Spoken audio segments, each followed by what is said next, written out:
we're here for the August wrap-up time. Who's excited? So, bookwormies, we're gonna get started. First of all, I read 16 books in August.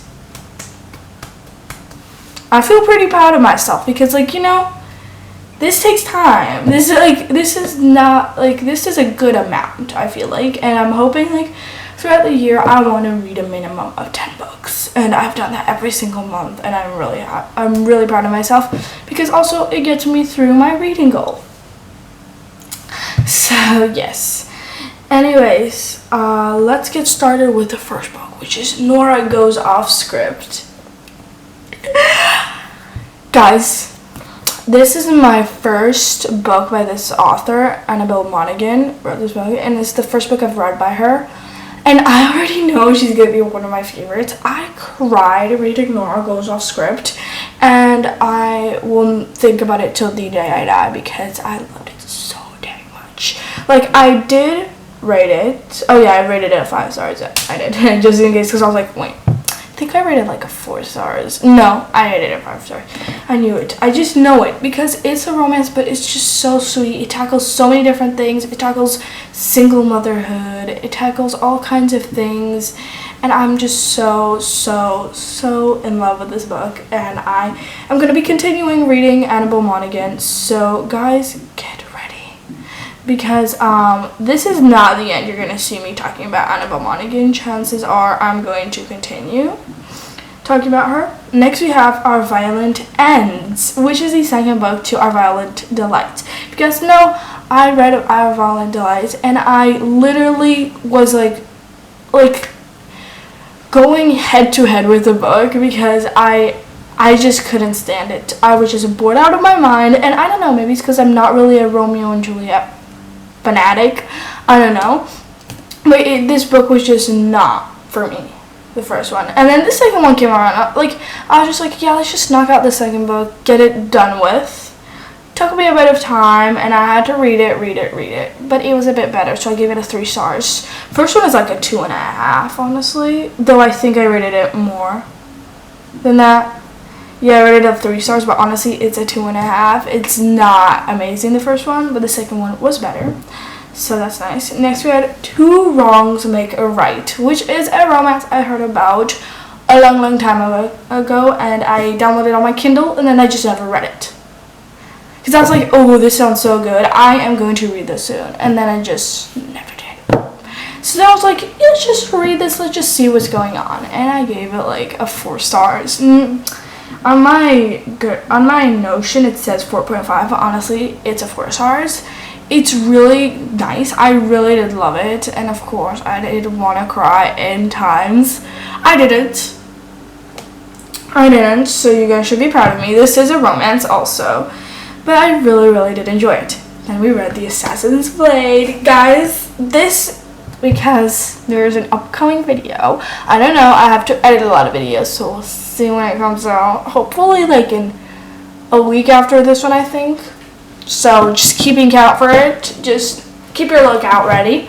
But I read Assassin's Blade. You must then know, what is this thing? I'm not gonna go too in depth about what I thought about the Assassin's Blade, except for my rating and overall experience. So I give the Assassin's Blades 3 stars. Before any Throne of Glass fans come at me and be like, why did you rate it 5 stars? It's amazing. Guys, just listen.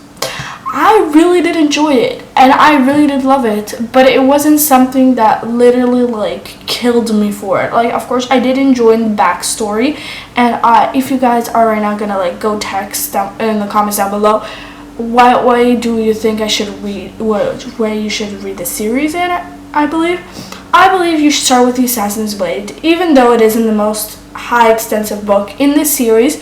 It is very important, and it gives a lot of backdrop, and throughout the series then I right away I was like, I know what is happening. So why some people in some places where some people might be clueless about what's going on, and when they mention characters from the Assassin's Blade, I knew them because I remembered them, and this gives a really nice backdrop that I really enjoyed.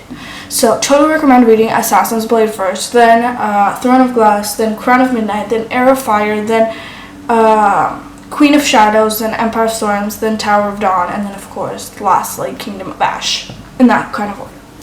I'll talk about it more. I'll be talking about it more in the Throne of Glass video.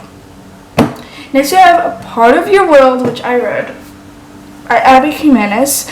I accidentally read Yours Truly, which is the second of the standalone romance, interconnected standalone series. And I was like, it's fine, but I didn't know that Part of Your World was first. So I was like, you know what?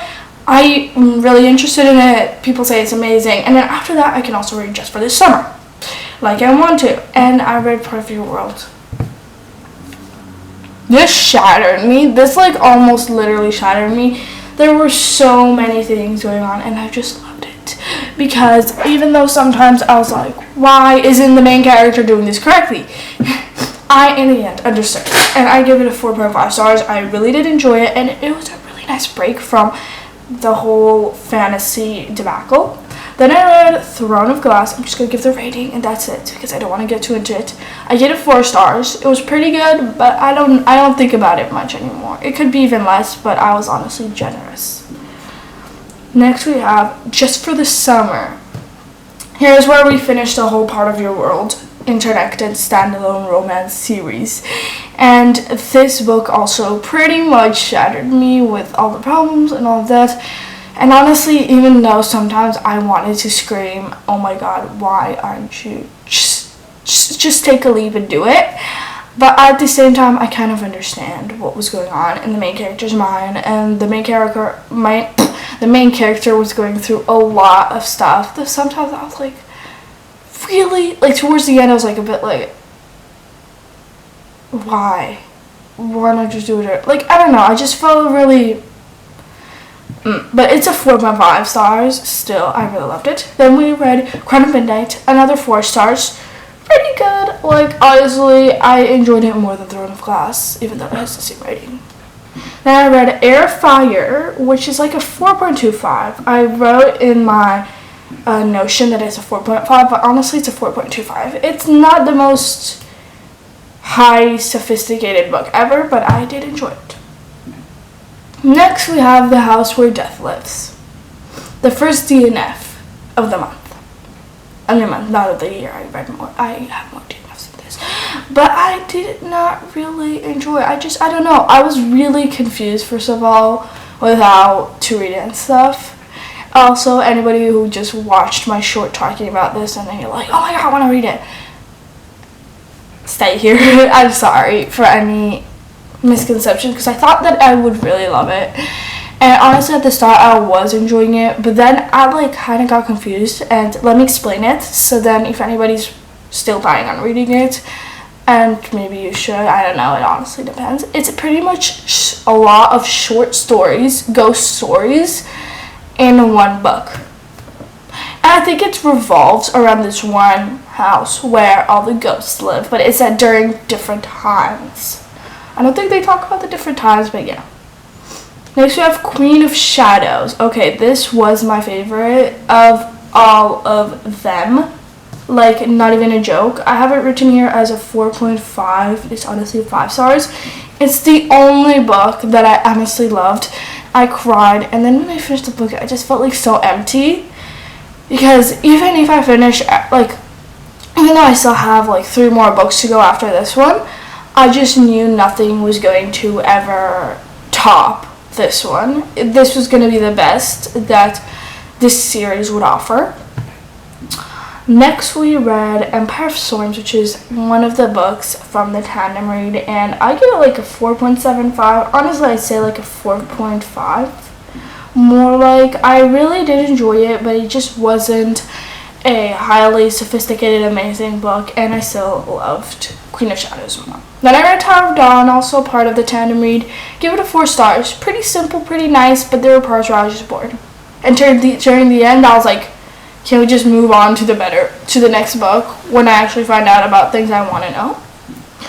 Then I read Heartstopper 5, the 5th one, because I was just like, you know, I really want to finish some series that I've started and never finished, so I want to continue this one. I know there's a 6th one maybe coming out, but this is the 5th one. I just wanted to finish it up. I give it 4 stars. Pretty nice, pretty cute, really easy to read, and an easy one to knock out and get some more books done this month. Then I read Hot House Flower because also same idea as the other one. I wanted to continue a series and try to finish it a bit earlier. This is part of the Addicted Calloway Sister series. Technically it's the Calloway Sisters part, but I enjoyed this one, but I didn't love it. I give it like 4 stars. Then I read Thrive, which is the next book in the Addicted series. I'm also coming towards the end of Addicted series, so both excited but both scared to finish it. But I give this one 4 stars. I honestly was a bit confused about the month-year thing. I don't know. But yeah. And then I read 2 books already in September because I'm filming this on in the start of September, but I already read some stuff. But yeah, these are all the books I got through in August. Guys, hope you guys enjoyed today's video. Of course, again, comment down below if you've read any of those books. If you have any new recommendations for me, of course I'll give too many because my TBR list is still really long and I haven't finished that 4-parter thing, though I really don't want to. Yeah, but anyways, I hope you guys enjoyed today's video. Don't forget to subscribe, do the YouTube stuff that you guys know how to do, and I'll see you guys next time.